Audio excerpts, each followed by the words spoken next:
They told me I was too old to dream. They stole those dreams and wore them like their own. I came back from my trip to find my daughter-in-law wearing my favorite coat, the one my late husband gave me on our 20th anniversary. Today, I'm going to tell you something I never thought I would share.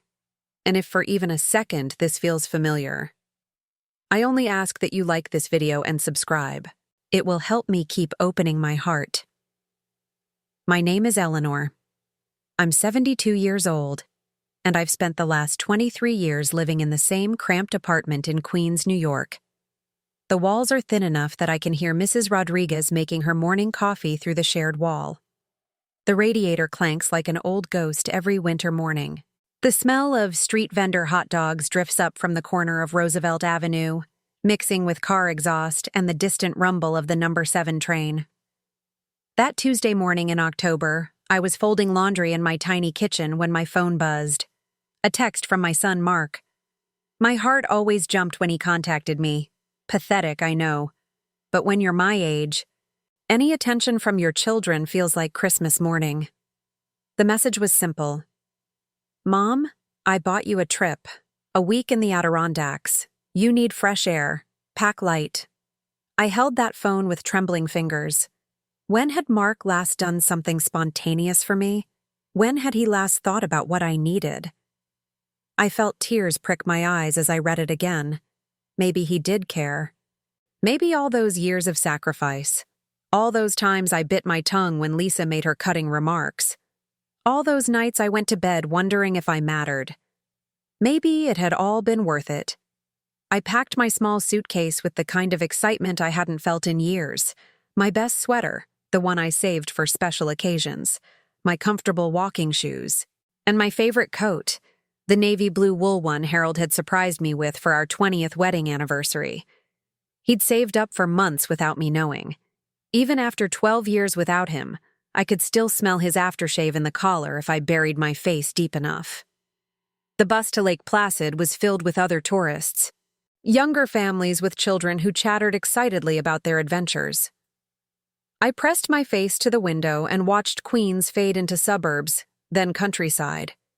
The trees were turning brilliant orange and red.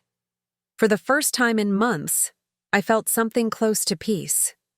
The cabin was small but clean, overlooking a lake so still it looked like a mirror. I spent 7 days walking forest trails, breathing air that didn't taste of exhaust fumes, sleeping without the sound of sirens. I called Mark twice to thank him. Both calls went to voicemail, but I told myself he was busy. He'd done this wonderful thing for me. That was what mattered. On my last morning, I sat on the cabin's porch with a cup of coffee, watching the sunrise paint the water gold. I felt renewed, hopeful. I couldn't wait to tell Mark and Lisa about the deer I'd seen, the little restaurant where the waitress remembered my name after just 2 days. I imagined Lisa actually listening for once, maybe even smiling. I imagined Mark asking questions, wanting to know about his mother's adventure. The bus ride home felt shorter. I clutched a small pine branch I'd picked up, something to remember the smell of freedom. My key stuck in the apartment door like it always did, but today I didn't mind the familiar frustration. I was home. But the moment I stepped inside, I knew something was wrong. The apartment felt different, disturbed. My throw pillows were in the wrong places. The kitchen faucet was dripping. I never left it dripping. And there was a perfume smell, heavy and sickly sweet. Not my perfume. I walked toward my bedroom, my heart starting to race in a way that had nothing to do with the excitement I'd felt moments before. The closer I got, the stronger that perfume smell became. My bedroom door was slightly open. I always closed it completely. I pushed it open and my world tilted sideways. My closet door was wide open. Half my clothes were missing. My jewelry box sat open on the dresser, most of the contents gone. And hanging on the bedpost, as casually as if it belonged there, was the navy blue coat, Harold's anniversary gift, my most precious possession. But it wasn't just hanging there. It was wrinkled, used. There was a coffee stain on the left sleeve and lipstick, bright red lipstick that I never wore. On the collar, the collar that still held my husband's memory. My legs gave out. I sank onto the bed, that pine branch still clutched in my shaking hand. Questions crashed through my mind like breaking glass. Who had been in my apartment? How had they gotten in? Why had they taken my things? But even as I asked these questions, I knew. Somewhere deep in my chest, in that place where mothers keep their darkest fears about their children, I knew exactly who had been here. I heard footsteps in the hallway outside my apartment door. Familiar laughing voices, my son's voice, and her voice, Lisa's voice, high and pleased with herself. "The emerald earrings look amazing on you," Mark was saying. "I told you they would. She never wears them anyway, just hoards them like some kind of dragon." The key turned in my lock. They had a key. Of course they had a key. I was just the mother who'd given them one for emergencies. They walked in laughing, shopping bags in their hands, looking like a couple who'd had the most wonderful week. Lisa was wearing my cream-colored cashmere sweater, the one I'd bought with my Christmas money last year, the only extravagant thing I'd purchased for myself in 5 years. On her wrist was my gold bracelet, another gift from Harold, this one from our 15th anniversary. But it was the necklace that made me gasp out loud. The pearl necklace my mother had given me on my wedding day. The one that had belonged to her mother before that. 3 generations of women in my family had worn those pearls on the most important days of their lives. Lisa was wearing it like costume jewelry, paired with a t-shirt and jeans. They both froze when they saw me sitting there. For just a moment, guilt flashed across their faces. Just a moment. Then Lisa's expression hardened into defiance, and Mark's became that careful blank mask he'd worn since he was a teenager, whenever he was caught doing something wrong. "Mom," he said, setting down his shopping bags. "You're back early." "Early?" My voice came out as a whisper. "It's Thursday. I said I'd be back Thursday." Right. He glanced at Lisa, some silent communication passing between them. Lisa needed to borrow a few things. You know how it is. Borrow. As if my mother's pearls were a cup of sugar. As if Harold's anniversary gift was a book you returned to the library. "My coat," I said, pointing at the bedpost. "Harold's anniversary coat." Lisa shrugged, one shoulder lifting carelessly. "It was just hanging there. You never wear it." Never wear it. I wore that coat every time I went anywhere special. I wore it to church on Christmas and Easter. I wore it to Mark's college graduation. I wore it to the doctor appointments that scared me, because having Harold's memory wrapped around my shoulders made me feel less alone. "I wear it all the time," I said, my voice getting stronger. "It's my favorite coat." "Come on, Mom." Mark's voice held that edge of impatience that had become so familiar over the years. "You have other coats." Other coats.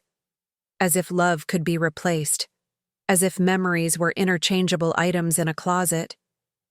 I looked at them standing there in my bedroom, wearing my clothes, my jewelry, my memories, and something inside me cracked. Not broke. Cracked. Like glass under pressure. Still holding together but forever changed. "Take them off," I said quietly. "What?" Lisa's eyebrows shot up. "Take my things off. Now." They exchanged another look.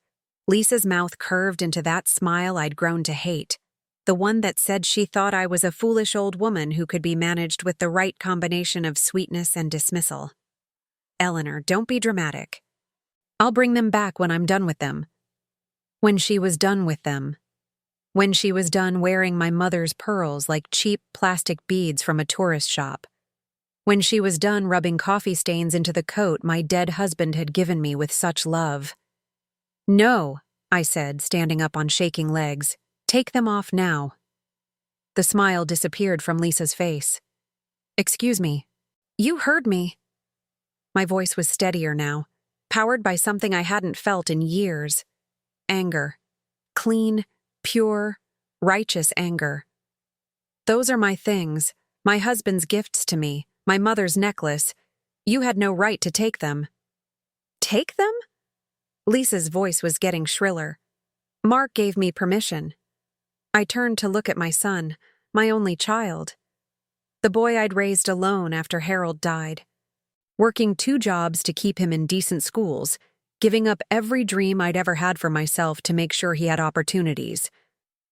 "You gave her permission to take my things?" Mark shifted uncomfortably. "Mom, you're overreacting. Lisa just needed some nice things for a job interview. And you do hoard your jewelry. When's the last time you even wore half this stuff?" Hoard. Overreacting. The words hit me like physical blows. I don't hoard my jewelry, Mark.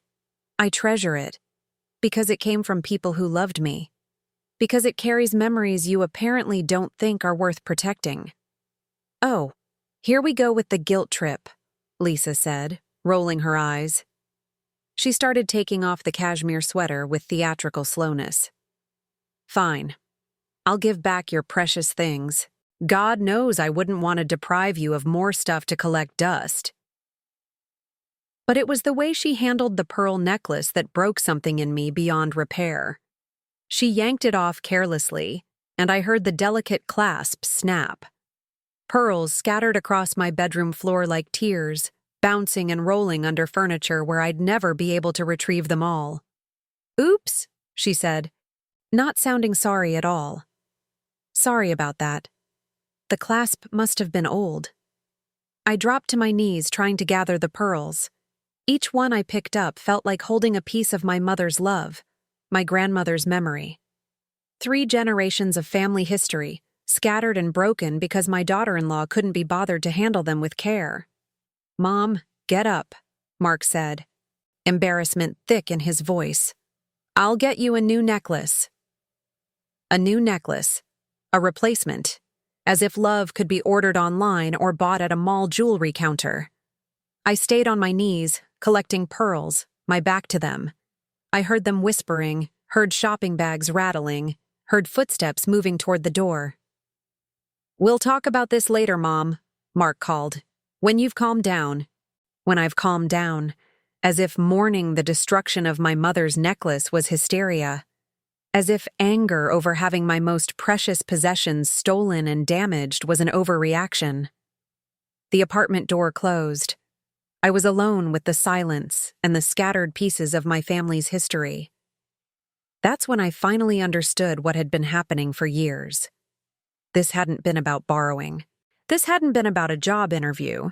They'd sent me away so they could go through my things like vultures. They'd planned this. The spontaneous trip, the generous gesture. It had all been a setup so they could ransack my life without interference. How long had they been plotting this? How many conversations had they had about what I owned, what they wanted, what they thought I didn't deserve to keep? I sat on my bedroom floor that night, surrounded by broken pearls and the smell of Lisa's cheap perfume, and I finally let myself see the truth I'd been avoiding for years. I wasn't their mother and grandmother. I wasn't their family member. I was their Mark. Think about your own life for a moment. Have you ever given and given until you had nothing left, only to discover that your generosity was seen as weakness? Have you ever loved someone so much that you ignored every red flag, every cruel word, every sign that you were being used? Because that's what I had been doing for years. Ever since Harold died and I became just Eleanor instead of Harold and Eleanor. Ever since I became the widow living alone, the easy target, the woman whose feelings didn't matter as much as keeping the peace. I thought back to all the times I'd made excuses for them. When Lisa complained about my ancient furniture, I'd offered to buy new pieces. When Mark mentioned financial problems, I'd emptied my savings account. When they stopped inviting me to family gatherings, I told myself they were busy. When they stopped calling, I told myself they were overwhelmed with their own lives. But now, sitting in my ransacked bedroom, I could see the pattern I'd been blind to for so long. Every kindness I'd shown them had been met with demands for more. Every boundary I'd failed to set had been interpreted as an invitation to take more advantage. Every time I'd swallowed my hurt feelings to keep the peace, I'd taught them that my feelings didn't matter. The pine branch from my trip lay on the floor beside me, forgotten in the chaos. I picked it up and breathed in its clean, sharp scent. For 1 week, I had been free. For 1 week, I had been Eleanor who watches sunrises instead of Eleanor who gets taken advantage of. That's when I made a decision that would change everything. I wasn't going to spend whatever years I had left being their victim. I wasn't going to die a woman who'd been picked clean by the people who were supposed to love her most. I was going to fight back. The next morning, I woke up with a clarity I hadn't felt in years. The apartment looked different in the daylight, not just because of the missing items, but because I was seeing it through different eyes. These were my things, in my home, bought with my money and my memories. Nobody had the right to take them without asking. Nobody had the right to damage them without consequence. I started with the phone call I should have made years earlier. "Queen's Family Law Associates," the receptionist answered. "Yes," I said, my voice steadier than I'd expected. "I'd like to make an appointment. I need to discuss protecting my assets from family members who might be taking advantage of me." It felt strange to say those words out loud. Family members who might be taking advantage of me. But saying it made it real. Made it something I could address instead of something I had to endure. The lawyer, Patricia Chen, was a woman about my daughter-in-law's age, with kind eyes and a firm handshake. She listened without interrupting as I told her everything, not just about the stolen clothes and broken necklace, but about the years of financial demands, the emotional manipulation, the way they'd trained me to believe that giving until it hurt was the price of maintaining relationships with them. "Mrs. Morrison," she said when I finished, "what you're describing is elder financial abuse. And while it's a crime, it's also, unfortunately, very common. Adult children who see their aging parents as resources rather than people. Resources rather than people." The words hit me like a physical weight. What can I do about it? "Several things. We can help you secure your assets, change your banking information if they have access, create legal documents that protect your interests. But first, I need to ask you something difficult. Are you prepared for them to be angry when you start setting boundaries?" Angry. I thought about Mark's impatience when I'd asked for my things back. I thought about Lisa's eye-rolling and theatrical sighs whenever I expressed any need or feeling. They were already angry at me for existing, for having opinions, for owning things they wanted. How much worse could their anger get? "Yes," I said. "I'm prepared." Patricia smiled. The first genuine smile I'd seen in longer than I could remember. Good. Because in my experience, people who are used to taking advantage of someone's kindness don't give up that advantage quietly. I left her office with a folder full of information and an appointment to return the following week. But more importantly, I left with the knowledge that I wasn't crazy. I wasn't overreacting. And I wasn't alone. On the subway ride home, I found myself studying the other passengers. How many of them were dealing with something similar? How many had adult children who saw them as ATMs? How many had learned to make themselves smaller and smaller to avoid conflict, only to discover that they'd shrunk down to almost nothing? There was an older man across from me, maybe 75, wearing a coat that had seen better days but was clean and carefully maintained. His hands were folded in his lap, and he had the patient, tired look of someone who's learned not to expect too much from life. I wondered what his story was. I wondered if he'd ever had to choose between being used and being alone. The train pulled into my station, and as I walked home through the familiar streets of Queens, I felt like I was seeing everything with new eyes. The corner bodega where I bought my groceries, the laundromat where I'd been washing clothes for 23 years, the small park where I sometimes sat to feed pigeons. These were the pieces of my real life. Not the drama and demands of my son and daughter-in-law, but this quiet, ordinary existence that I'd somehow learned to apologize for. Mrs. Rodriguez was collecting her mail when I entered our building. She was my age, maybe a little older, a tiny woman whose husband had died around the same time as Harold. We'd nodded at each other for years, exchanged pleasantries about the weather, but had never really talked. "Eleanor," she said, looking up from her mailbox, "how was your trip? I saw you with the suitcase." It struck me that Mrs. Rodriguez, whose first name I didn't even know, had noticed my absence and cared enough to ask about it. When was the last time Mark or Lisa had asked me how I was doing without wanting something in return? "It was beautiful," I said. "I went to the Adirondacks. Have you ever been?" Her face lit up. "Oh, my youngest daughter lives near there, in Albany. She keeps asking me to visit, but—" She shrugged, a gesture I recognized. The shrug of older women who've learned not to expect too much, not to ask for too much, not to inconvenience anyone with their desires. But what? "But it's expensive. The train ticket, and I'd need someone to watch my cat, and she's busy with her own family. You know how it is." I did know how it was. The way we talked ourselves out of small pleasures, small adventures, small moments of joy, because we'd been trained to believe we didn't deserve them or that we'd be burdening someone by accepting them. "Maybe we could talk about it sometime," I said impulsively. "Over coffee. I'd love to hear about your daughter." Mrs. Rodriguez smiled, and I realized it was the first real conversation I'd had in weeks that wasn't about someone else's problems or needs. I'd like that very much. Back in my apartment, I looked around with my new lawyer-informed perspective. What did I actually own here? What was legally mine versus what Mark and Lisa had probably already mentally claimed? The thought made my stomach turn, but I forced myself to be practical. I opened my small desk and pulled out the folder of important papers I'd always kept organized: Harold's insurance policies, my will, bank statements, investment records. When had I last looked at these? When had I last paid attention to my own financial security instead of constantly worrying about everyone else's needs? The numbers surprised me. I wasn't wealthy, but I wasn't poor either. Harold's life insurance, combined with his pension and my own Social Security, meant I had enough money to live comfortably.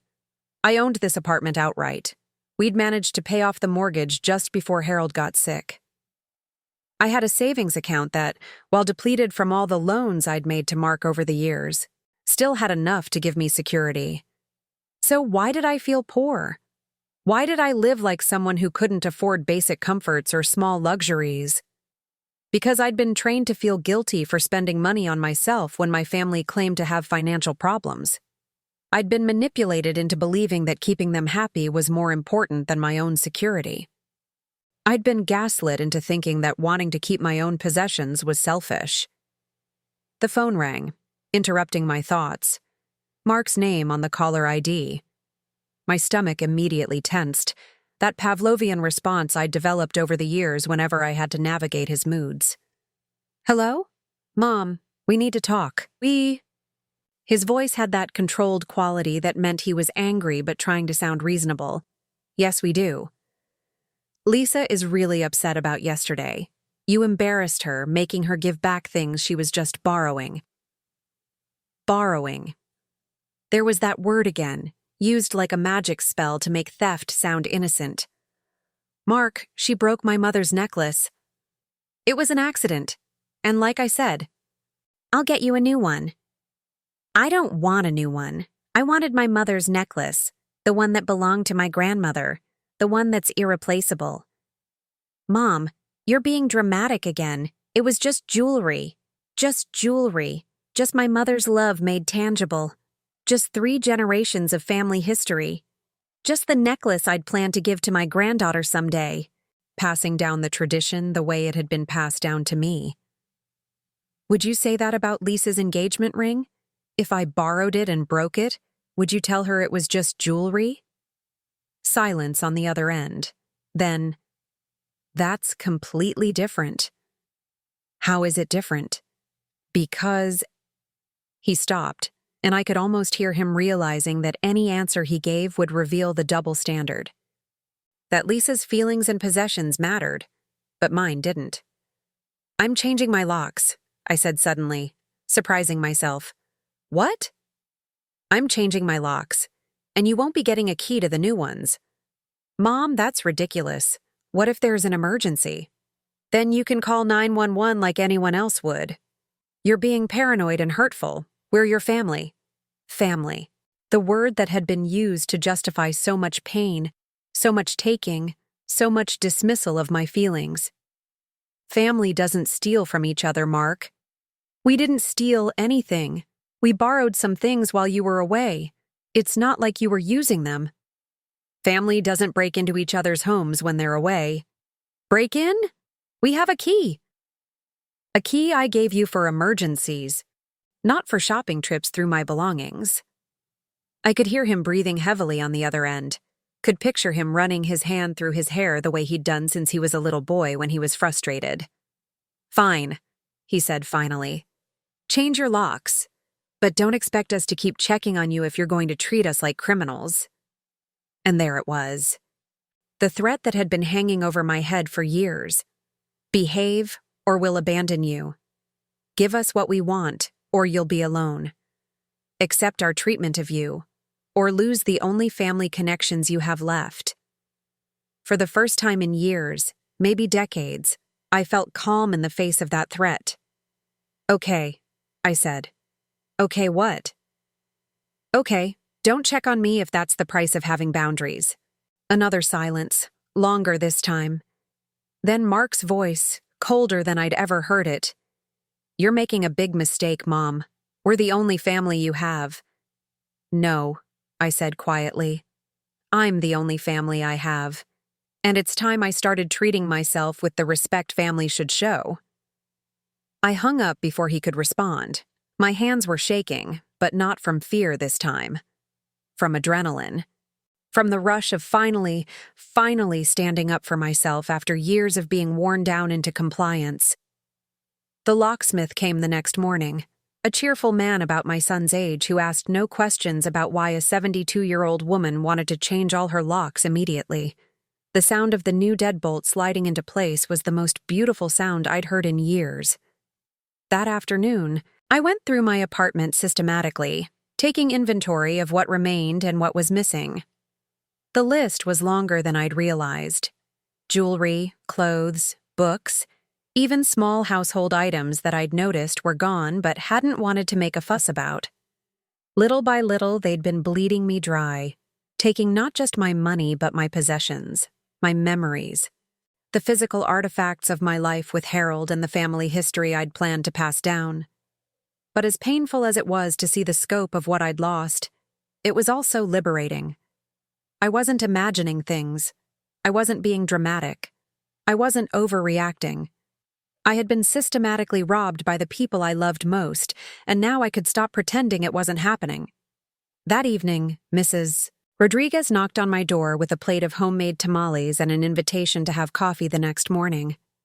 We sat in my kitchen as the sun set over Queens, two widows who'd spent too many evenings alone, talking about our children and our disappointments and our small dreams for whatever time we had left. "My grandson asked me for money last month," she told me over her second cup of coffee. $500 for car repairs. I gave it to him, of course. Grandmothers always give it to them. "Did he pay you back?" She laughed, but it wasn't a happy sound. "Pay back? Oh, mi hijita, they never pay back. They just come back needing more." We talked until nearly 10 o'clock, sharing stories that we'd never told anyone because we'd been ashamed of being taken advantage of, as if it were a reflection of our worth as mothers and grandmothers rather than a reflection of our children's character. When she left, I felt less alone than I had in years, not just because of the company, but because of the recognition. I wasn't the only one dealing with this. I wasn't the only mother who'd been trained to give until it hurt, and then give some more. The next few days passed quietly. No calls from Mark or Lisa, no demands for money or attention or explanations of my behavior. For the first time in years, my phone wasn't a source of anxiety. When it rang, it was likely to be someone who actually wanted to talk to me rather than someone who wanted something from me. I started taking walks around the neighborhood, really looking at the place I'd lived for over 2 decades. There was a community garden I'd never noticed, tucked behind a row of apartment buildings. There was a senior center that offered art classes and book clubs. There was a whole life happening around me that I'd been too focused on my family drama to see. On Thursday afternoon, exactly 1 week after the confrontation in my bedroom, my doorbell rang. I looked through the new peephole the locksmith had installed and saw Lisa standing in the hallway, holding a shopping bag. She rang again, then knocked. "Eleanor? I know you're in there. Your neighbor said she saw you come home." I stood very still, my heart pounding. Part of me, the old part, the part that had been trained to prioritize other people's comfort over my own peace, wanted to open the door, wanted to smooth things over, accept whatever half-hearted apology she might offer, pretend that none of this had happened. But I thought about my mother's broken pearls, still sitting in a small dish on my dresser because I couldn't bear to throw them away but couldn't figure out how to repair them. I thought about Harold's anniversary coat with the lipstick stain and coffee smell. I thought about all the years I'd opened doors I didn't want to open, accepted apologies that weren't really apologies, forgiven behavior that kept getting worse because I was afraid of being alone. "Eleanor, please, I brought some of your things back, the earrings you were so upset about. Some of my things, not all, some. The ones she'd decided she didn't want after all." I walked away from the door and turned on the television, loud enough to demonstrate that I was home, but choosing not to engage. She knocked for another few minutes, then I heard her voice through the door. "Fine, be that way. But you're making a mistake. We're your family, and family is all you have." Again with that word, family, used like a weapon, like a chain, like a justification for any behavior no matter how cruel or selfish. I waited until I was sure she was gone, then looked out the window. She was standing on the sidewalk, talking animatedly on her phone. Probably to Mark, telling him how unreasonable I was being, how I was obviously losing my mind, how they might need to take more drastic action to manage my increasingly difficult behavior. Let them talk. Let them plot. For the first time in years, I wasn't going to choreograph my life around their reactions. That weekend, I did something I hadn't done since before Harold got sick. I made plans that had nothing to do with anyone else's schedule or needs. Mrs. Rodriguez and I took the subway into Manhattan to visit the Museum of Natural History. I hadn't been there in probably 15 years, not since I'd taken my grandchildren when they were small, and more interested in the gift shop than the exhibits. Walking through those halls filled with dinosaur bones and meteorites and dioramas of animal habitats, I felt like I was rediscovering wonder. When had I stopped doing things simply because I enjoyed them? When had I convinced myself that museums and movies and afternoon walks in Central Park were frivolous wastes of time? "You look different," Mrs. Rodriguez said as we sat in the museum cafe, sharing a piece of chocolate cake. "Different how?" "Lighter. Like you're not carrying something heavy anymore." She was right. I did feel lighter. Not just because I wasn't constantly braced for the next demand or crisis or guilt trip, but because I was remembering who I had been before I became just a resource for other people to exploit. I had been someone who read 3 books a week and could discuss them intelligently. I had been someone who cooked elaborate meals because I enjoyed cooking, not just because other people expected to be fed. I had been someone with opinions and interests and dreams that extended beyond making other people comfortable. That person was still there, buried under years of diminishment and dismissal, but still there. On the subway ride home, a young woman got on with her grandmother, an elegant lady probably in her 80s. The grandmother was clearly dressed for a special occasion. A beautiful coat, careful makeup, jewelry that was obviously treasured rather than just expensive. The young woman held her grandmother's arm gently as they found seats, and I could hear them talking about the play they'd just seen, the dinner they were planning. It was such a simple scene, but it made my chest tight with grief for what I'd never had with my own family. The respect, the genuine affection, the sense that the older woman was valued for who she was rather than what she could provide. But watching them also filled me with something else: hope. It was possible to age with dignity. It was possible to maintain relationships based on mutual respect rather than one-sided obligation. It was possible to be 72 and still be seen as a whole person with valid feelings and interests. I just had to stop accepting less than that from the people in my life. When I got home that evening, there were 6 messages on my answering machine, all from Mark, each one more angry than the last. The final one was barely controlled fury. "Mom, this silent treatment is childish and cruel. Lisa was trying to make things right, and you wouldn't even open the door. We've been patient with your mood swings, but this is too much. Call me back, or we're going to have to consider other options for managing your care." Other options for managing my care. The threat was barely veiled. If I didn't submit to their idea of how I should behave, they would find ways to take control of my life more directly. I deleted the messages without returning the calls. The next morning, Patricia Chen called to follow up on our meeting. "How are you doing, Mrs. Morrison? I know making these changes can be emotionally challenging." "It's hard," I admitted, "but it's also freeing. I keep waiting for the guilt to overwhelm me, but mostly I just feel tired. Tired of being afraid all the time." "That's very common. Many of my clients describe the first few weeks of setting boundaries as exhausting, but in a different way than being taken advantage of was exhausting. This is the tiredness that comes from standing up straight after being bent over for years." Standing up straight. That was exactly what it felt like. "Mrs. Morrison, I need to ask you something important. Have your son or daughter-in-law ever threatened to have you declared incompetent, or suggested that you might need supervised care?" My blood went cold. Mark left a message last night about other options for managing my care. Why do you ask?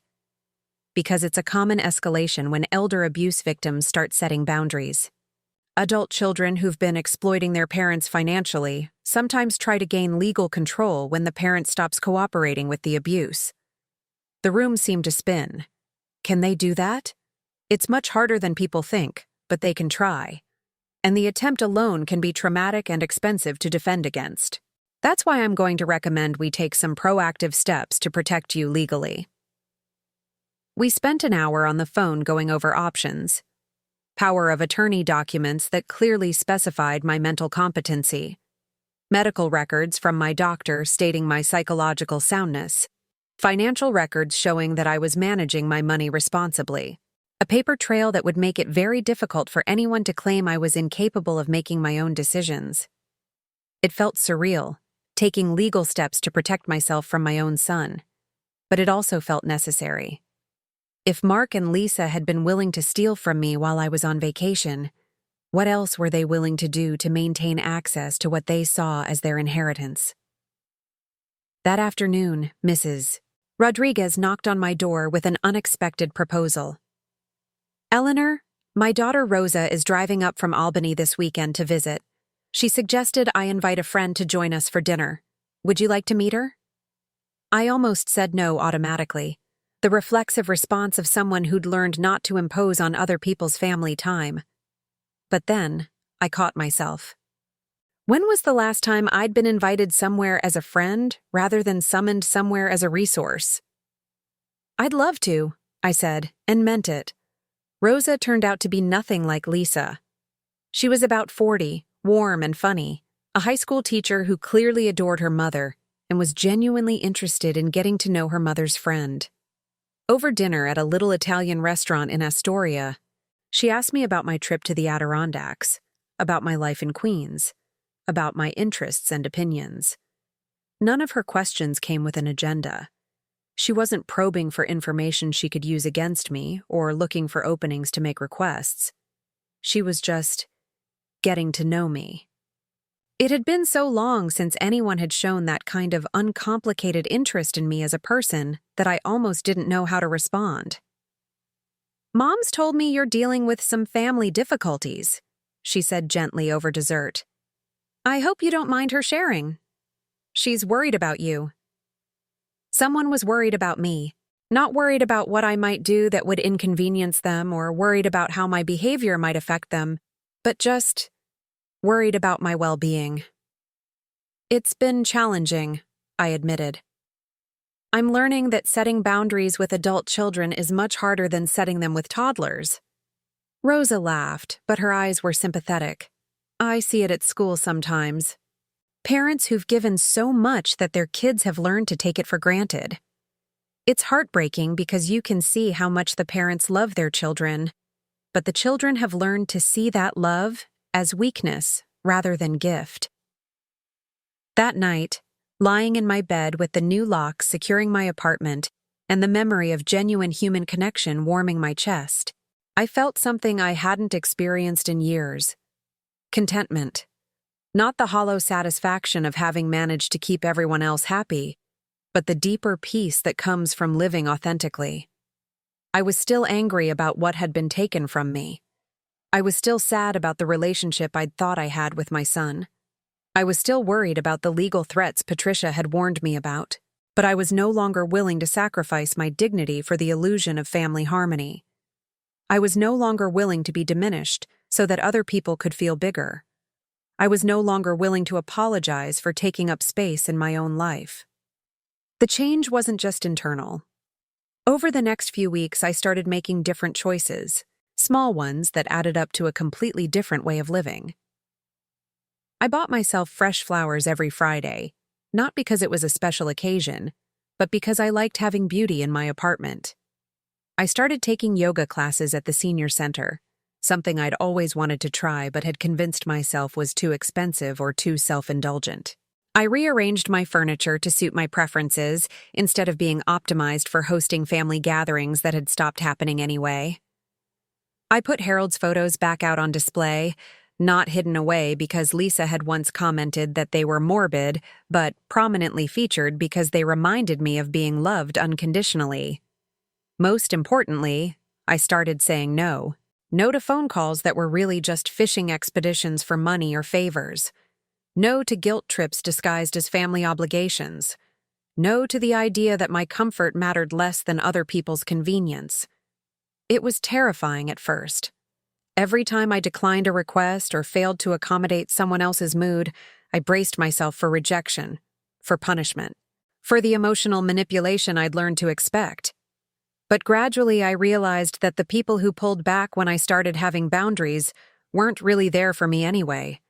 They'd been there for what I could do for them.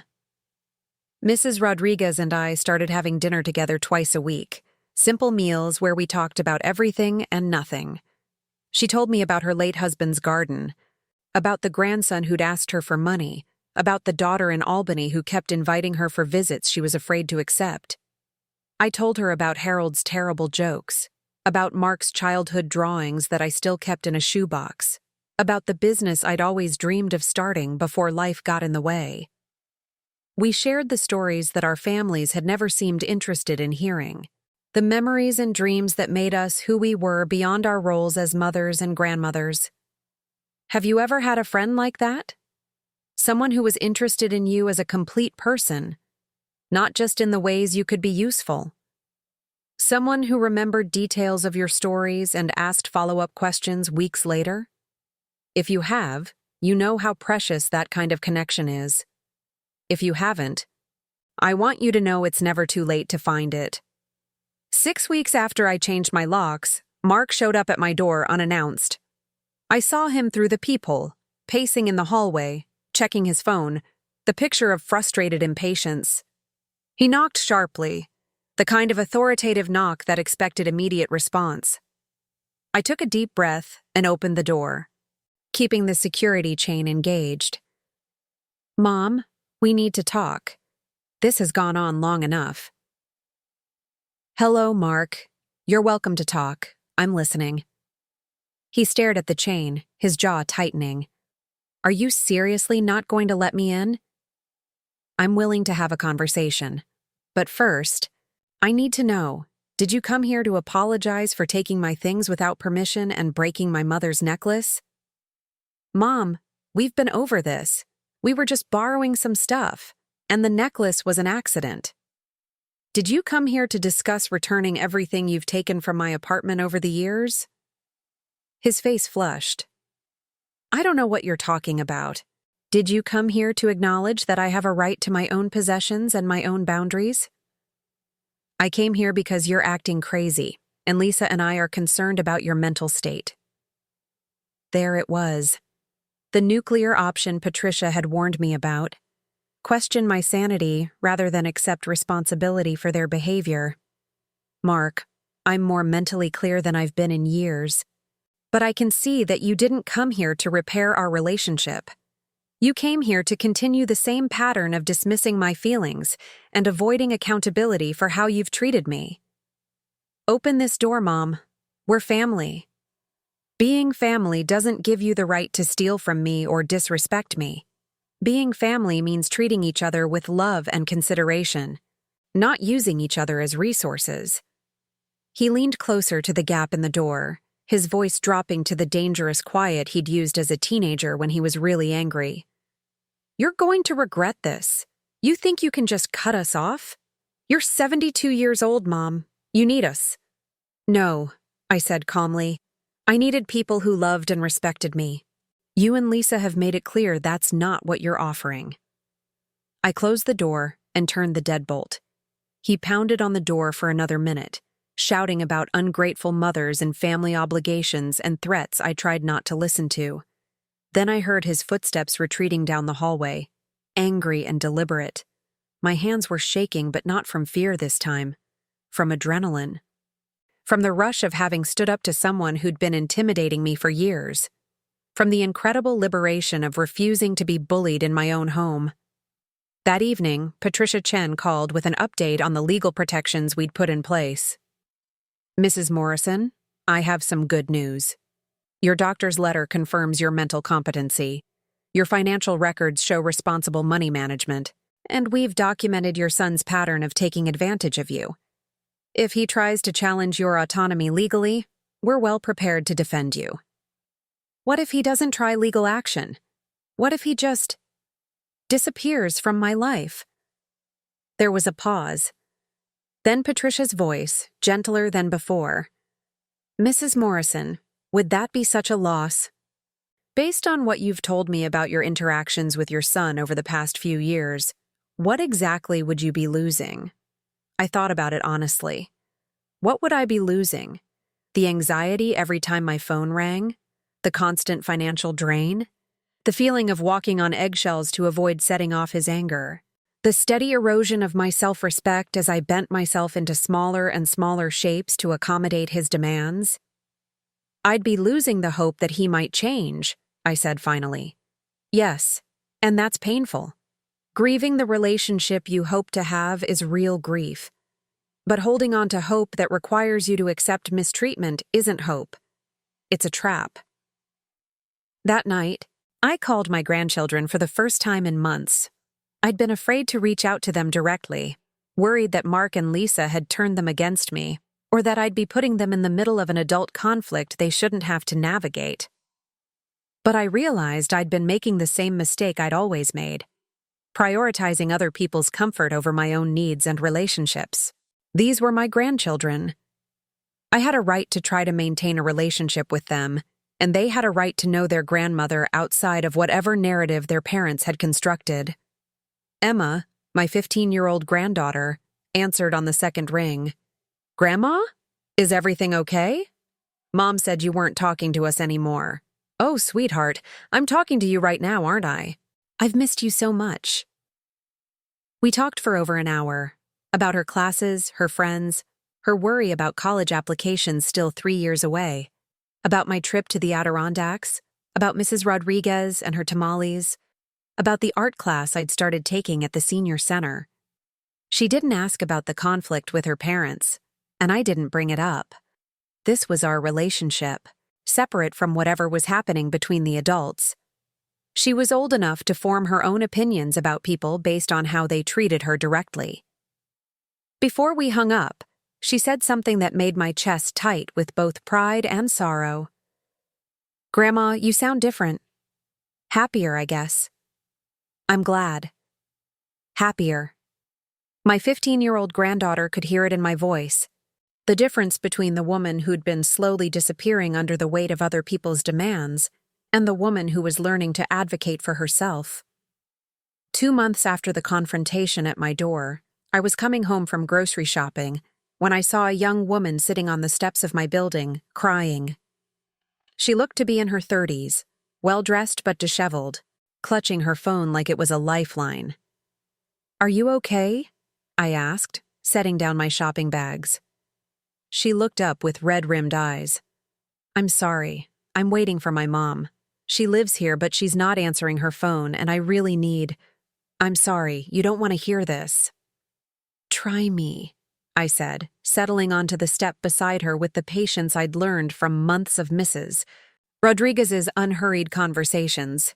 Her story spilled out: a divorce, job loss, mounting debt, and a mother she'd come to for help who was now not responding to her calls or texts.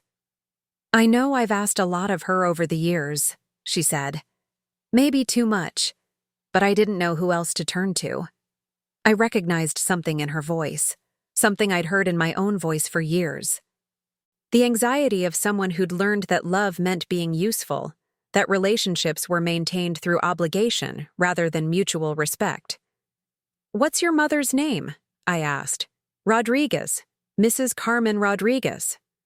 My heart sank and swelled simultaneously.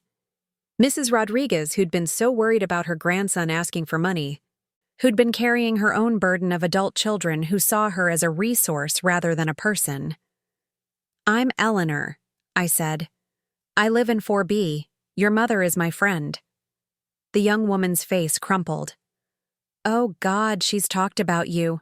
She's told me how nice it is to have someone to talk to, someone who understands. I'm probably one of the reasons she needs someone to understand."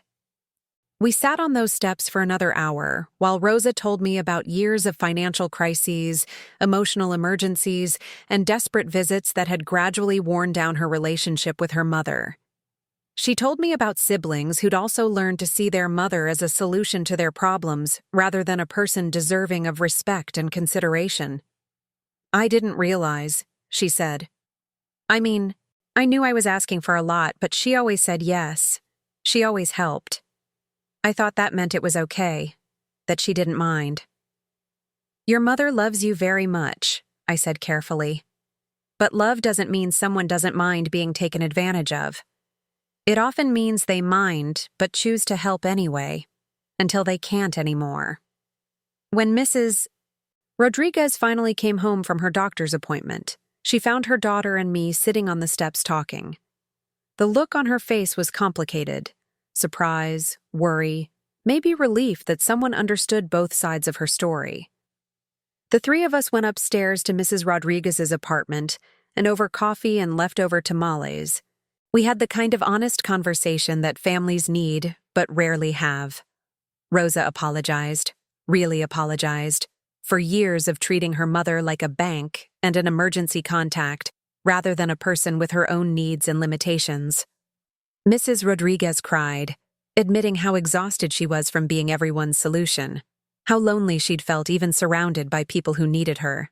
I shared my own story: the stolen possessions, the broken necklace, the pattern of giving until it hurt, and then giving more, all in the name of maintaining relationships that were slowly destroying my sense of self. "How did you find the courage to stop?" Rosa asked. I realized that what I thought was love, the endless giving, the accepting of bad treatment, the prioritizing of everyone else's comfort over my own dignity, wasn't actually love at all. It was fear dressed up as love.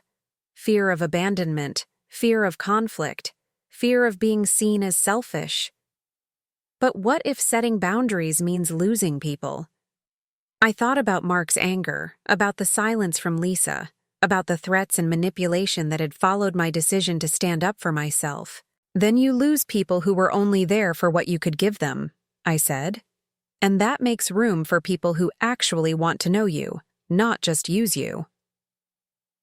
As if to prove my point, Rosa spent the next 3 hours getting to know her mother as a person. She asked about Mrs. Rodriguez's childhood, her dreams, her memories of her late husband, her opinions about books and politics and the neighbors. She listened to stories she'd never heard before because she'd been too busy talking about her own problems to ask about her mother's life. When Rosa left that evening, she hugged her mother with a gentleness I recognized, the way you hold something precious that you almost lost through carelessness. "I'm going to do better," she promised. "And I'm going to talk to my brothers about doing better, too." After she was gone, Mrs. Rodriguez and I sat in her kitchen, the familiar comfort of two women who'd learned to see through each other's eyes. "Do you think it's too late?" she asked. "To change these patterns with our children?" "I don't know," I said honestly. "Some of them might be too invested in the old patterns to change, but I've learned that I can't control their responses. I can only control my own choices." That night, I thought about the past few months, about all the ways my life had changed since I'd decided to stop accepting unacceptable treatment. I'd lost some relationships, but I'd gained others. I'd given up the illusion of family harmony, but I'd found actual peace. Most importantly, I'd rediscovered myself. Not the diminished version I'd become, but the complete person I'd always been underneath the layers of people-pleasing and boundary crossing and making myself smaller to accommodate other people's selfishness. What would you choose if you had to pick between being used and being alone? Because that's the choice I found myself facing, and it's one that many of us face as we age. We're taught to be grateful for any attention from our families, even when that attention comes with a price tag attached to our dignity. But I learned something important in those months after I changed my locks and started saying no. Being alone isn't the worst thing that can happen to you. Being diminished is worse. Being treated as less than human by the people who claim to love you is worse. Being slowly erased by 1,000 small compromises of your self-respect is worse. 3 months after that conversation with Rosa, I got an unexpected visitor. Emma, my 15-year-old granddaughter, rang my buzzer after school one Tuesday afternoon. "Grandma, can I come up? I wanted to talk to you about something." She looked older somehow, more serious than the girl I'd spoken with on the phone. She'd grown taller, but there was something else, a maturity in her expression that spoke of difficult realizations. "Of course, sweetheart. I'm so glad to see you." In my apartment, she looked around with new eyes. "It looks different in here. Lighter somehow." I followed her gaze, seeing the space through her perspective. I had made changes, Harold's photos prominently displayed again, fresh flowers on the table, art supplies from my classes spread across the desk I'd cleared of old bills and worry. "I've been making it more mine," I said. "Mom and Dad told me you were being difficult, that you'd gotten mean and selfish and were punishing the family for imaginary problems." My heart clenched. Of course they had. Of course they'd tried to turn my granddaughter against me rather than examining their own behavior. "What do you think?" I asked carefully. Emma was quiet for a long moment, looking around the apartment at the evidence of a life being lived for its own sake, rather than in service to other people's demands. "I think they lied," she said finally. "You don't seem mean. You seem free. And I think I know why they don't like it." She pulled something out of her backpack, a small jewelry box, battered and familiar. "I found this in Mom's dresser," she said. "It has your name engraved on the bottom. I remembered the pearls you used to let me play with when I was little, but Mom told me they got lost in a move." I opened the box with trembling fingers. Inside were some of my mother's pearls, not all of them, but a handful of the larger ones, along with a few other small pieces of jewelry I'd assumed were gone forever. "She kept them," I whispered. "She kept a lot of your things," Emma said quietly. "I noticed stuff, Grandma. I always have. I noticed when you stopped coming to family dinners. But I also noticed that nobody seemed sad about it except me. I noticed when Mom started wearing jewelry, I remembered seeing on you. I noticed when Dad got angry every time someone mentioned your name. This 15-year-old girl had been paying attention to the dynamics that the adults in her life had been pretending didn't exist. I'm sorry you had to witness all that, sweetheart. I'm not sorry I noticed, she said firmly. Because now I know what it looks like when someone gets treated badly by their family, and I know I never want to treat anyone that way. We spent the afternoon together, and Emma told me things that broke my heart and filled it simultaneously. How her parents had been fighting more since our estrangement, blaming each other for the loss of my financial support. How Lisa had been selling some of my possessions online, claiming they were family heirlooms she no longer needed. How Mark had been bitter and resentful, talking about ungrateful parents and entitled elders. But Emma also told me about the clarity their behavior had given her about what kind of adult she wanted to be. How witnessing the aftermath of their treatment of me had made her more protective of her other grandmother, more aware of the dignity that older people deserved. I want you to know, she said as she prepared to leave, that not all of us think you're wrong. And when I'm an adult, I'm going to treat you the way you should have been treated all along. After she left, I sat in my kitchen holding my mother's recovered pearls and crying. Not from sadness this time, but from gratitude. My decision to stand up for myself had cost me the illusion of family unity, but it had given my granddaughter a clear example of self-respect. It had shown her that love doesn't require accepting mistreatment, that family obligations go both ways, that dignity is worth fighting for. 6 months after I changed my locks, I did something I hadn't done in over a decade. I took a vacation that I planned and paid for myself, with no input from anyone about where I should go or how I should spend my money.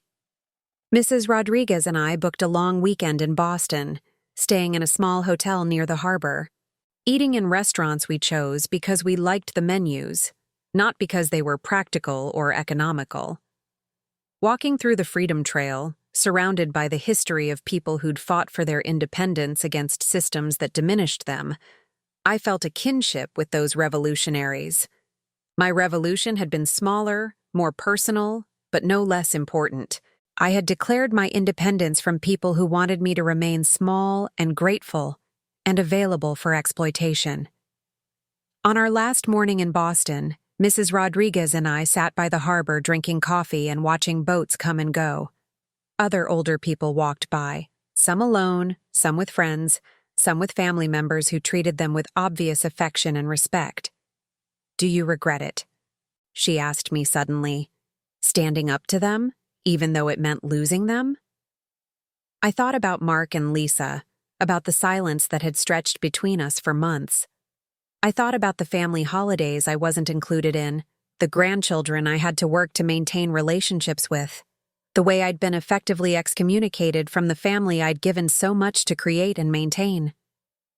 Then I thought about the woman I'd been 6 months earlier, anxious, diminished, constantly braced for the next demand or crisis or guilt trip. I thought about the way I'd apologized for having needs, minimized my own feelings to keep the peace, accepted behavior that would have outraged me if I'd witnessed it happening to someone else. "No," I said with absolute certainty. "I don't regret it. I regret how long it took me to do it." That evening, back in my apartment in Queens, I found an envelope that had been slipped under my door. My name written in handwriting I didn't recognize. Inside was a short note from a woman in the building I'd never met. "Dear Eleanor, I hope you don't mind me writing to you. Mrs. Rodriguez told me about your situation, and I wanted you to know that you inspired me to make some changes in my own life. My daughter has been treating me the way your son treated you, and watching you stand up for yourself gave me the courage to set some boundaries of my own. Thank you for showing me that it's never too late to demand the respect we deserve. Margaret Chen, Apt 2A." I read the note 3 times, each time feeling a deeper sense of purpose. My private revolution had rippled outward, touching other lives, giving other people permission to value themselves. That night, I called Emma to check in on her week at school. During our conversation, she mentioned offhandedly that her father had been asking about me. What kind of asking? Just wondering how you're doing, if you're managing okay on your own, whether you might be ready to work things out, as he put it. What did you tell him? I told him you seem happier than I've seen you in years, and that maybe if he wants to work things out, he should start by apologizing for how he treated you. I smiled, proud of this young woman who was learning to speak truth even when it was uncomfortable. And what did he say to that? He said I don't understand the complexities of adult relationships, but I think I understand them better than he thinks I do. From the mouths of babes. Emma understood perfectly. She understood that respect is not complex, that love shouldn't require accepting abuse, that treating elders with dignity isn't a complicated concept. 8 months after I changed my locks, I got a phone call that surprised me. Not from Mark or Lisa, but from my sister-in-law, Harold's younger sister Janet, who lived in Florida and who I hadn't spoken to in over 2 years. Eleanor, I hope you don't mind me calling. Emma gave me your number. She's worried about the situation with her parents, and she thought maybe I should know what's been happening. Janet and I had never been particularly close, but we'd always maintained cordial contact for Harold's sake. She'd been the one to organize his memorial service, to help me navigate the insurance paperwork, to check in on me during those first terrible months of widowhood. I told her everything. About the stolen possessions, the broken necklace, the pattern of financial exploitation, the way I'd been trained to believe that love meant accepting any treatment in order to maintain relationships. Jesus, Eleanor, I had no idea. When you stopped responding to my Christmas cards, I assumed you were doing okay, maybe just busy with family. I was ashamed, I admitted. I felt like admitting what was happening would be admitting that I'd failed as a mother somehow. You didn't fail as a mother. You raised a son who chose to take advantage of your love. That's his failure, not yours. Janet had retired from social work the year before, and she understood elder abuse from both professional and personal perspectives. She also had insights into Harold's family dynamics that helped me understand some of Mark's behavior patterns. Harold always said Mark was too much like his father. Harold's father, I mean. Charming when he wanted something, but essentially selfish. Harold worked hard to counteract that tendency, but after he died. Mark reverted to type. I finished. Without Harold there to model better behavior and hold him accountable, maybe so. We talked for over 2 hours, and by the end of the conversation, I felt less alone and less crazy. Having someone who'd known Harold, who'd known Mark as a child, validate my experience was incredibly healing. Janet also offered something I hadn't expected, an invitation to visit her in Florida over the winter. I've got a guest room that never gets used, and I'd love the company. Plus, it would give you some distance from all this drama while you figure out what you want to do long-term. The idea of spending January and February in Florida instead of shivering through another brutal New York winter was incredibly appealing. But more than the weather, the idea of being somewhere that no one expected anything from me, where I could just be Eleanor instead of Eleanor the disappointing mother or Eleanor the source of money, felt like the most luxurious vacation imaginable. I'd love to, I said, surprising myself with how quickly I made the decision. A year after I changed my locks, I was packing for my Florida trip when Emma called with news that shouldn't have surprised me, but somehow still did. Grandma, Mom and Dad are getting divorced. I set down the sweater I'd been folding and sat heavily on my bed. Oh, sweetheart, I'm so sorry. Are you okay? I'm okay. I mean, I'm sad, but I'm not surprised. They've been fighting a lot, especially about money. Dad keeps talking about how much money you used to give them and how they're going to have to downsize now that you've cut them off, as he puts it. Mom keeps saying that relying on your money was a mistake and that she never wanted to take your things in the first place. Even in the midst of their marriage falling apart, they were still making it about me. Still blaming me for their problems instead of taking responsibility for their own choices. "Where will you live?" I asked. "With Mom, mostly. But Grandma, she wants to give you some things back. Your things that she still has. She asked if I thought you'd be willing to meet with her." Lisa wanted to return my possessions. After months of silence, after letting Mark paint me as the villain in their family story, she wanted to make some kind of amends. I thought about it for several days. Part of me, the part that had been trained to prioritize other people's comfort and convenience, wanted to make it easy for her. Wanted to meet with her and accept whatever partial apology and incomplete return of belongings she offered. But I'd learned something about myself over the past year. I no longer had to make things easy for people who had made things hard for me. "Tell your mother she can return my things through you," I told Emma when I called her back. "I'm not interested in a meeting or a conversation. I'm interested in getting my possessions back." She said she wants to explain, to apologize. Sweetheart. Some apologies are about making the person who did wrong feel better, not about actually making things right for the person who was wronged. I suspect your mother's apology is more about relieving her own guilt than about acknowledging the harm she caused me. Emma was quiet for a moment. Then, "That's probably true. She's been talking a lot about feeling bad, but not so much about what she actually did wrong." Over the course of the following week, Emma made several trips to my apartment, returning items that had been taken from me over the years. Harold's anniversary coat, cleaned and in a garment bag. Several pieces of jewelry, polished and carefully packaged. Books, scarves, even small kitchen items I'd forgotten were missing. But no pearl necklace. When I asked about it, Emma looked uncomfortable. She says it was too damaged to repair. She threw it away. Threw it away. My mother's pearls, my grandmother's legacy, 3 generations of family history, thrown away like garbage rather than returned to me broken so I could decide how to handle them myself. That's when I knew for certain that Lisa's desire to return some of my things wasn't about genuine remorse. It was about assuaging her guilt while maintaining control over what she chose to give back and what she chose to keep or destroy. I thanked Emma for being the intermediary and told her I didn't need anything else from her mother. The necklace was gone, but my dignity was intact, and I knew which loss mattered more. 2 weeks before my Florida trip, I was coming home from my art class when I found Mark standing outside my building. Not pacing impatiently this time, but leaning against the wall like he'd been waiting for a while and was prepared to wait longer. He looked older, thinner. The divorce was clearly taking its toll. "Mom." He straightened when he saw me. "Can we talk?"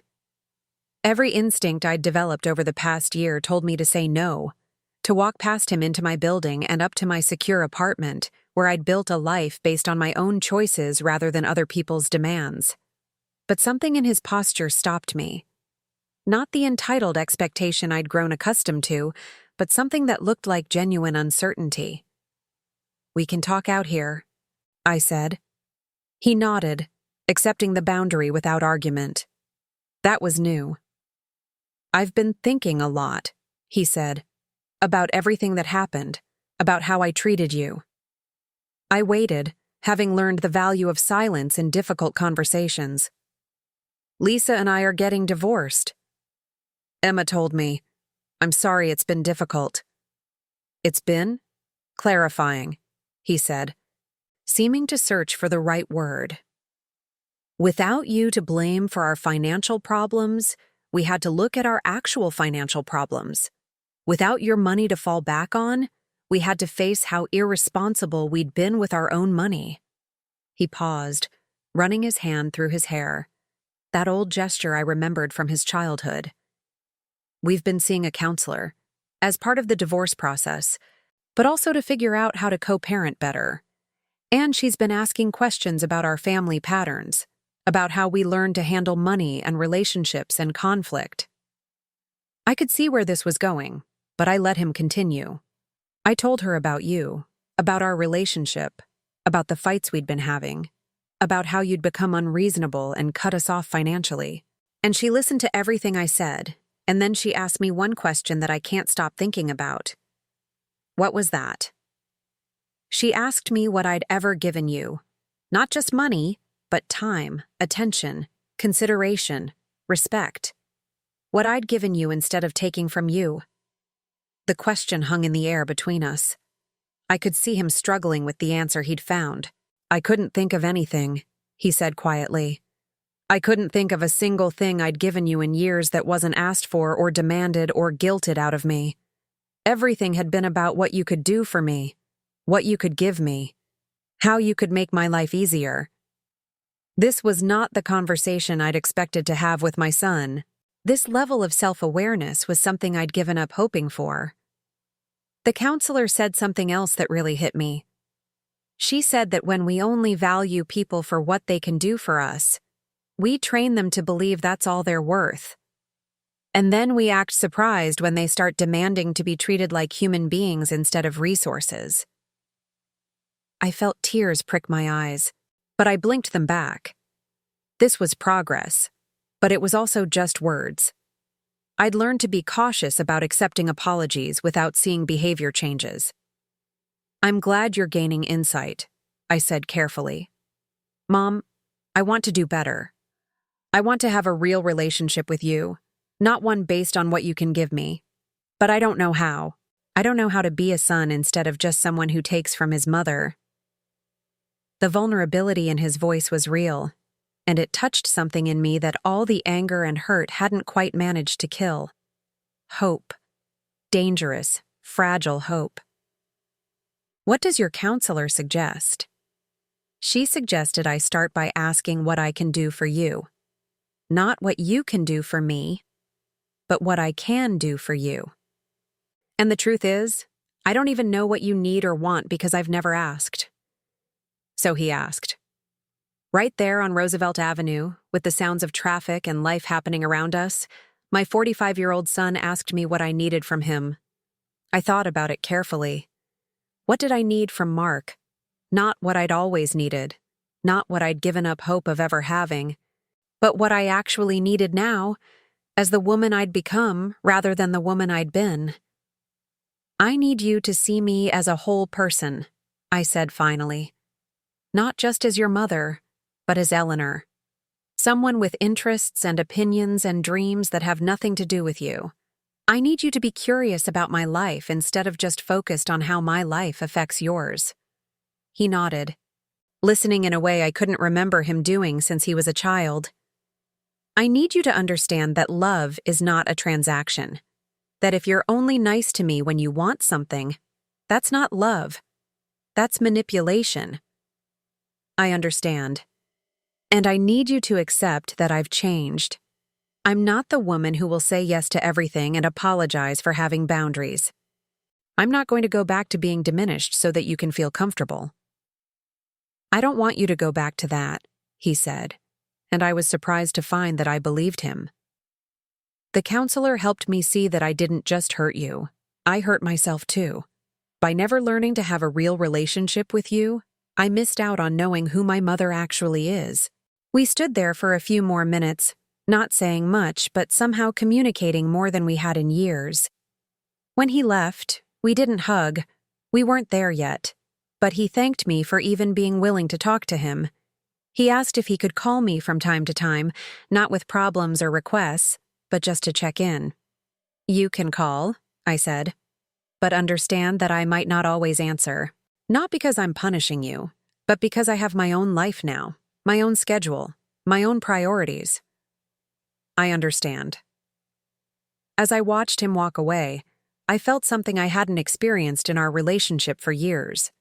Possibility, not certainty, not immediate forgiveness, but the possibility that we might someday build something better on the ruins of what had been broken. That night, I called Janet in Florida to tell her about the conversation. She listened thoughtfully, then offered perspective I valued. Eleanor, I'm glad he's getting counseling and gaining insight. That's real progress. But remember that insight is just the first step. The real test will be whether he follows through with changed behavior over time. She was right, of course. I'd learned to be cautious about accepting words without seeing actions to back them up. But, she continued, I also think you should give yourself credit for this. His willingness to examine his behavior, to question his assumptions, to see you as a full person. That happened because you stopped accepting less than that. Your boundaries created the crisis that forced him to either change or lose you completely. I hadn't thought of it that way, but she was right. By refusing to continue being diminished, I'd forced everyone in my life to either step up or step away. Some, like Lisa, had chosen to step away rather than treat me with respect. Others, like Mark, were at least trying to step up. And still others, like Mrs. Rodriguez and Rosa and even Emma, had used my example to create healthier relationships in their own lives. My Florida trip was everything I'd hoped it would be, and more. Janet and I fell into an easy routine of morning walks on the beach, afternoon reading by the pool, evening conversations over dinner that ranged from memories of Harold to our own dreams for whatever time we had left. Being in a place where no one knew me as the woman who'd been taken advantage of, where no one had expectations or demands or opinions about how I should be handling my family situation, felt like the deepest kind of healing. Janet introduced me to her circle of friends, retired teachers and social workers and nurses who'd built rich lives after their careers ended, women who'd traveled, who'd started businesses, who'd gone back to school, who'd discovered that aging could be about expansion rather than diminishment. One afternoon, sitting by Janet's pool with a book I was reading purely because it interested me, rather than because someone had recommended it or it served some purpose, I realized I was happy. Not content, not managing, not coping, actually happy. When had I last felt that way? Before Harold got sick? Before Mark became an adult who saw me as a resource? Before I learned to apologize for taking up space in my own life? I called Emma to check in on her, and she told me something that made my heart swell with pride. Grandma, I used what you taught me about boundaries with Dad. He was trying to make me be the messenger between him and Mom about money stuff, and I told him I'm not going to be in the middle of adult problems. He got mad, but then he apologized and said he respected my position. My granddaughter was learning at 15 what it had taken me 72 years to figure out. She was learning that she didn't have to manage other people's emotions or solve other people's problems or sacrifice her own peace to keep other people comfortable. I'm so proud of you, sweetheart. I learned it from watching you, Grandma. You showed me what it looks like to stand up for yourself even when it's hard. During my 2 months in Florida, Mark called every few weeks. True to his word, he didn't call with problems or requests. He called to ask about my trip, to tell me about books he'd read, to share funny stories about his day. He called to have conversations rather than to extract something from me. It was nice, tentative, careful, but nice. Like getting to know a distant relative who might become a friend. I didn't trust it completely. I'd learned to be cautious about believing changes were permanent rather than temporary. But I appreciated the effort, and I allowed myself to cautiously hope that we might build something better than what we'd had before. The day before I left Florida, Janet and I were having breakfast on her patio when she asked me a question that caught me off guard. Eleanor, do you forgive them? Mark and Lisa, I mean. I thought about it while I finished my coffee. Forgiveness seemed like such a simple concept, but I'd learned it was actually quite complex. I forgive them in the sense that I'm not carrying anger around anymore, I said finally. Staying angry was hurting me more than it was hurting them. But if forgiveness means pretending what happened didn't happen, or going back to accepting the same behavior, then no. I don't forgive them.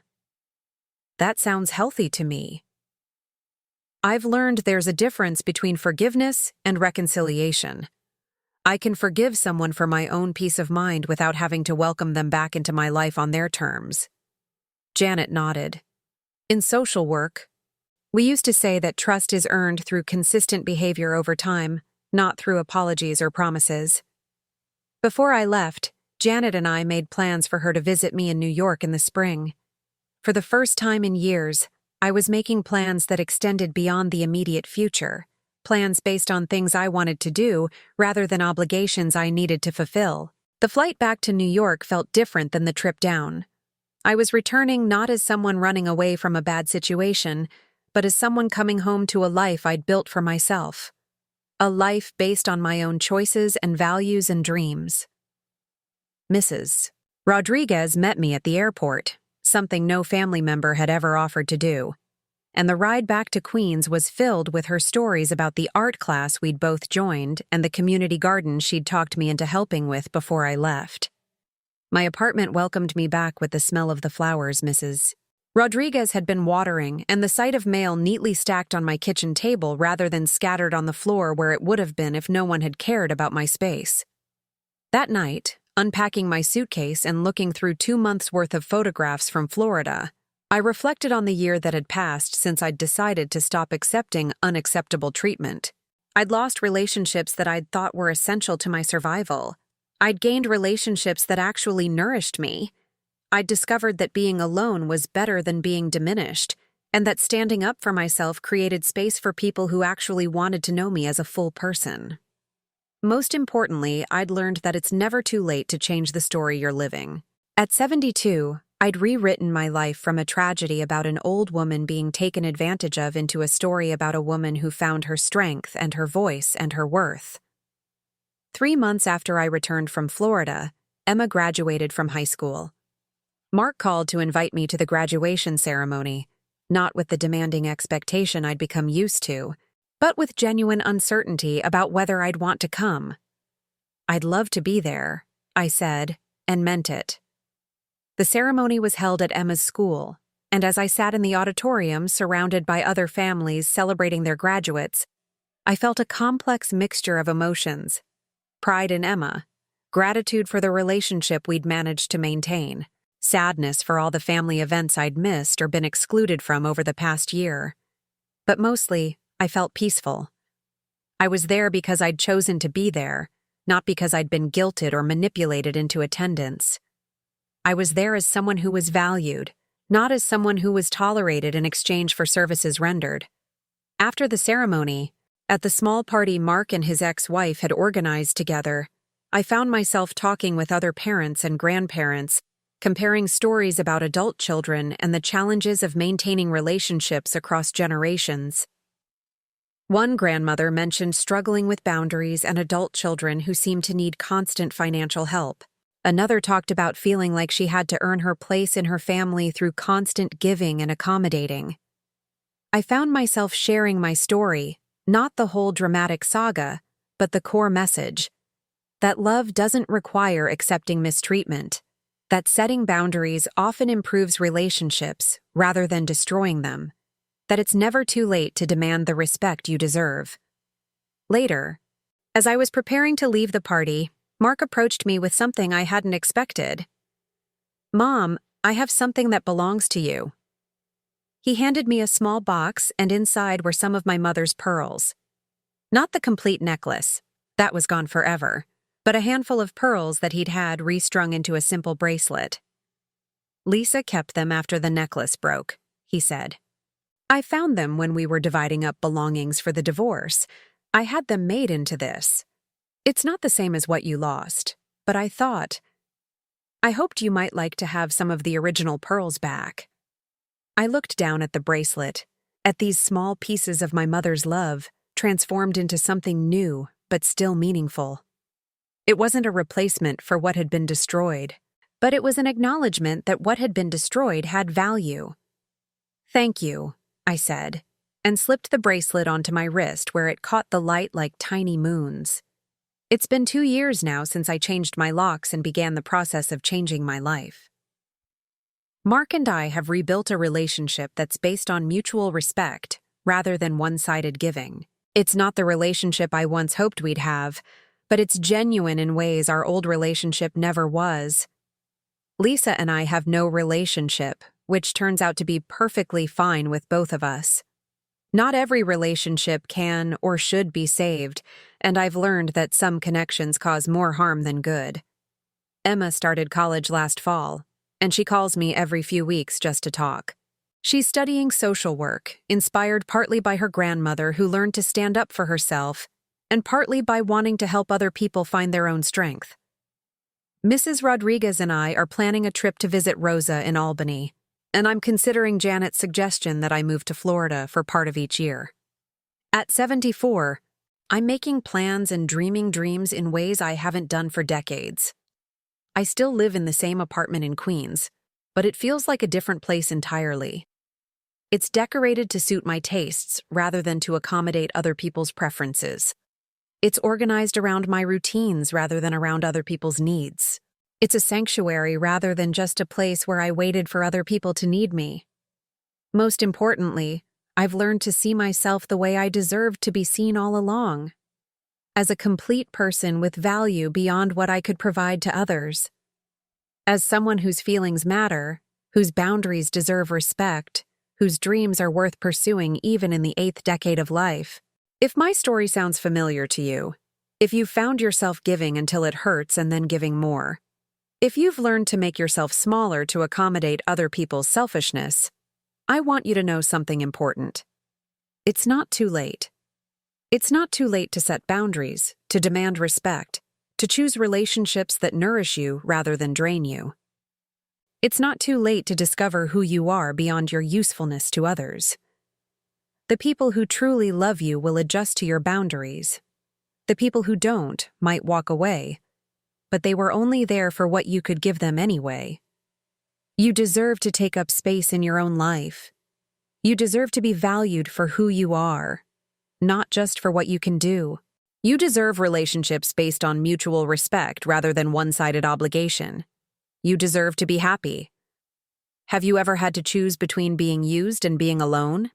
Have you ever had to set boundaries with people who claimed to love you but treated you like a resource rather than a person? I'd love to hear your story in the comments below. Sometimes the most powerful thing we can do is simply witness each other's struggles and victories. And if this story touched you, if it gave you courage or comfort, or simply helped you feel less alone in your own struggles, please like this video and subscribe to my channel. Your support helps me continue sharing these difficult but important stories, and it helps ensure that other people who need to hear these messages can find them. Thank you for listening to my heart. Thank you for seeing me not just as someone who went through something difficult, but as someone who found her way to something better. Thank you for being part of the community of people who believe that respect and dignity aren't too much to ask for, no matter how old we are. Until next time, remember, you matter. Your feelings matter. Your boundaries matter. And it's never too late to start living like that's true.